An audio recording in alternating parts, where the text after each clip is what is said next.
এলেন মহারানী, সারাক্ষণ হাতে ফোন। ফোন ছাড়া কি আর কোনো কাজ নেই তোর?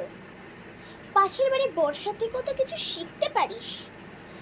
তোরই তো ক্লাসে পড়ে, কিন্তু দেখ তো তোর থেকে কত ভালো রেজাল্ট করেছে। শুধু তাই নয়, মা বাবাকে কত হেল্প করে কাজে। আর তুই না পড়াশোনায় না কাজে, তা অকর্মার না ঢেকি। উফ, সবসময় ভালো লাগে না। কিছুদিন পর মা, ও মা, বল কি হলো? আরে শোনো না, তোমার যে ওই পাশের বাড়ি বর্ষা, কাল রাতে না ওর বয়ফ্রেন্ডের সাথে না পালিয়ে গেছে। আরে তুমি বলছিলে না ওর থেকে কিছু শিখতে। मैं गिरा होया बंदा जमा नीच बल्ली है ओ ओरा के सिरा